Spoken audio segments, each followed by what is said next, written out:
All right, guys, so I'm like 12 feet up in the air on a ladder working on some gutter guards. And if you live in an area with trees, you know all about these things. And you know that for the most part, these are terrible. They don't work real well.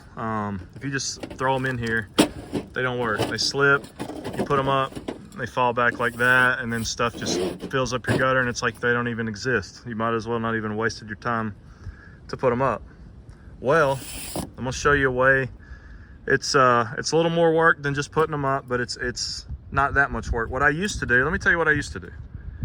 What I used to do, see if I can get this to focus. Right here's one of my gutter clips that holds the gutter on the building. I used to take some safety wire and some safety wire pliers.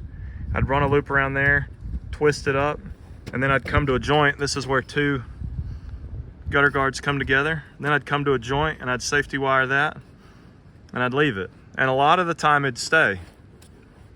But you got to loop it down in there and hook it back, and it's kind of a pain.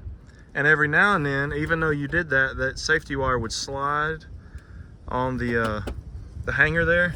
So then what would happen is this would push in like that, and you'd have leaves and stuff, and they'd come in and they'd just go right in there, and then you'd be sunk again.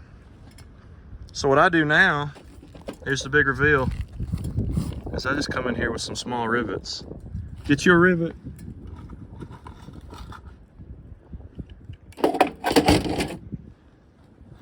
You don't need a mega rivet. I just found a rivet. I don't know what size these are, but just a rivet that holds on to that.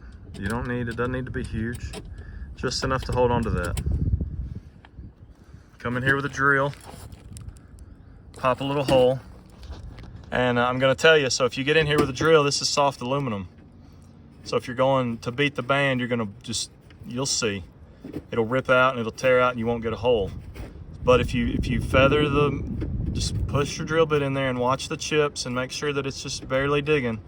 And just let it poke a little hole in there. You don't need to obliterate it. Once you poke a hole in there, it's done. Pop your rivet in, and these things don't move. Not going anywhere. All right? So gutter guards. Quick, easy way to make them work.